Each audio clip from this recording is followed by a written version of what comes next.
मनु जी, दाम्पत्य के तनाव और तलाक को लेकर आपकी एक बड़ी मशहूर कृति है आपका बंटी, जिसमें बच्चे की मानसिकता का चित्रण है। क्या आप बच्चे की माँ की अंतर्द्वंद भी उसमें प्रस्तुत करना चाहती थी? इसमें कोई संदेह नहीं कि उसका मुख्य पात्र बंटी था। अभी तक स्त्री पुरुष के तनाव की बहुत रचनाएं लिखी गई, तलाक की भी कई रचनाएं आई, लेकिन स्त्री पुरुष के यानी एक पारिवारिक जीवन का जो एक तीसरा आयाम होता है, पति पत्नी और बच्चा, इस पर आज तक किसी ने नहीं लिखा था। और मेरा ध्यान तभी गया कि इस बच्चे की मनोव्यथा को कोई चित्रित करे, और मैंने इसको अपना लक्ष्य। लेकिन साथ ही साथ वो अकेला तो नहीं हो सकता है, साथ ही मैं शकुन पर भी पूरा उसके अंतर्द्वंद यानी कि शकुन के व्यक्तित्व के दो हिस्से, एक माँ और एक उसका व्यक्ति, अपना स्वतंत्र व्यक्ति शकुन जिसे कहना चाहिए। जब वो पूरी तरह शकुन होकर जीना चाहती है तो उसका मातृत्व तिलमिलाता है, और जब वो माँ बनकर जीना चाहती है तो उसका व्यक्तित्व तिलमिलाता है।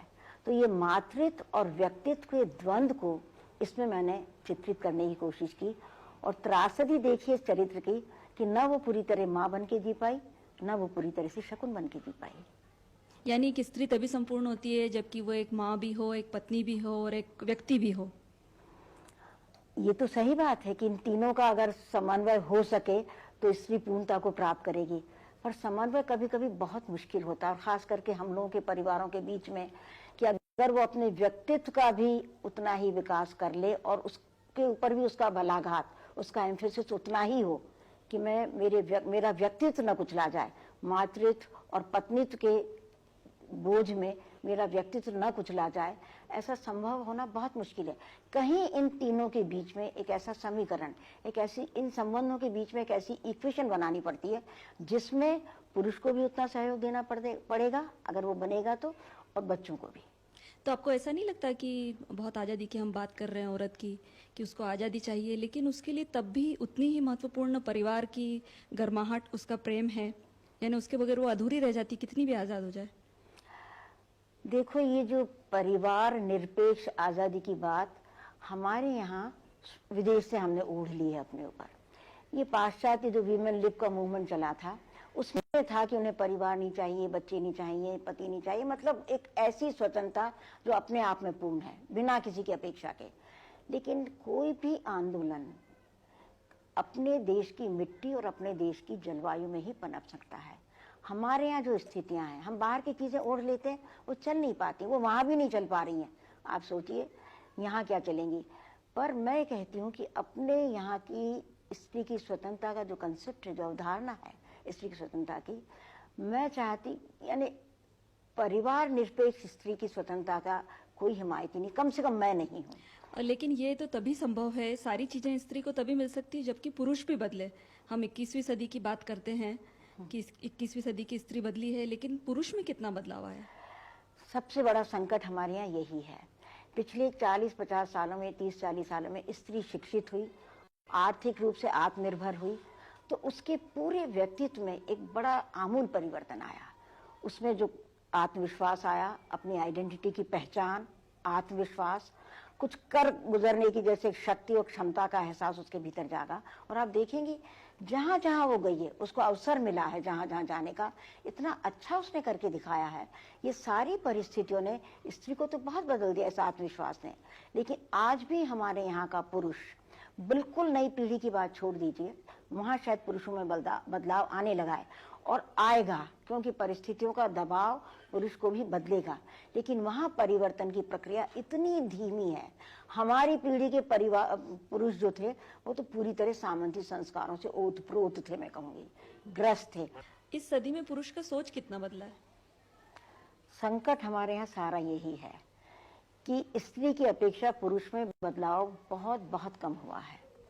बिल्कुल नई पीढ़ी के बच्चों की बात मैं नहीं कहती, वहां परिवर्तन हुआ है, यानी बिल्कुल लक्षित होता है वो परिवर्तन। लेकिन हमारी पीढ़ी, हमारे बाद वाली पीढ़ी, हमारे बाद वाली पीढ़ी, वहां परिवर्तन की प्रक्रिया बहुत धीमी थी। पिछले 40-50 सालों में स्त्री शिक्षित होने के बाद, आर्थिक रूप से स्वतंत्र होने के बाद, उसमें जो आत्मविश्वास आया है और अलग अलग क्षेत्रों में उसने जो काम करके दिखाया, अपनी क्षमता का जो प्रदर्शन किया है, उसके बाद वो आत्मविश्वास से भरी हुई है आज की स्त्री कि वो सब कुछ कर सकती है। जिस क्षेत्र में जाए उसी में वो कर सकती है काम, अगर उसे अवसर दिया जाए, सुविधाएं दी जाए तो। उसकी अपेक्षा पुरुष में बदलाव बहुत कम आया है। हमारी पीढ़ी के पुरुष जो अपने को बहुत आधुनिक कहते थे, वो पुरुष भी जरा सी आप खाल खींचिए, एक सामंती पति उस पुरुष के भीतर बैठा हुआ आपको मिलेगा। जरा सी एक खाल खींचिए, ठेठ सामंती पुरुष। तो ये सामंती संस्कारों से ग्रस्त पुरुष और ये अति आधुनिक नारी, मैं उस आधुनिकता की बात नहीं कर रही हूँ जो बाहर से हमने आयातित की है। अपने देश की स्वतंत्र, अपनी परिस्थितियों में, अपने आबहवा में जो स्त्री स्वतंत्र हुई है, उसके बीच में भी तालमेल होना बहुत मुश्किल हो गया है। परिवर्तन पुरुषों में नहीं आ रहा है, और जब तक परिवर्तन नहीं आएगा, न परिवार सुरक्षित है, न तालमेल दोनों के संबंधों का सुरक्षित है। अभी आपने साहसी और जाबाज स्त्री की बात की जिसमें काफी आत्मविश्वास है। ऐसा ही एक सीरियल रजनी आपने टेलीविजन के लिए लिखा था जो काफी मशहूर भी हुआ। तो ये चरित्र आपके दिमाग में किस वजह से आया? मतलब मीडिया की डिमांड थी या आपको लगा कि ऐसा कोई चरित्र प्रस्तुत किया जाना चाहिए? नहीं, सही बात यह है कि हमारे यहाँ का सबसे बड़ा संकट यह है कि हम लोगों के यहाँ विरोध का कोई स्वर ही नहीं उभरता है। गलतियां होती हैं, अन्याय होते हैं, अत्याचार होते हैं, बेइंसाफियां होती हैं, भ्रष्टाचार होता है। हम घर में बैठ के तो बहुत भुनभुनाते हैं, लेकिन एक विरोध का स्वर बुलंद करें बाहर जाके, ऐसा हमारे यहाँ है ही नहीं। यानी ये प्रोटेस्ट की वॉइस हमारे यहाँ है ही नहीं।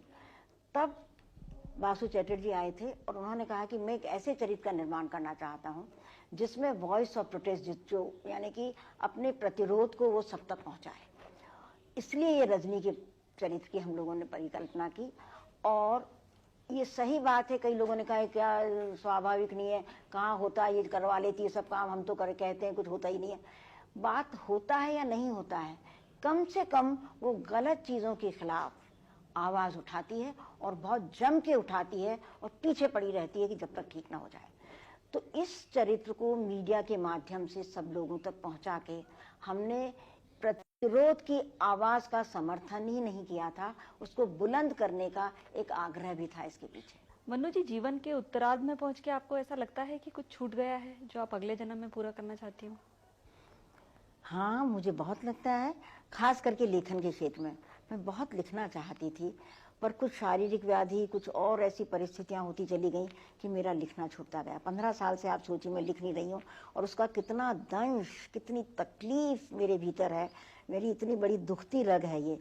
और जो मैंने सोचा था, खास करके 2 अधूरे उपन्यास हैं, उनको मैं ज़रूर पूरा करना चाहती हूँ।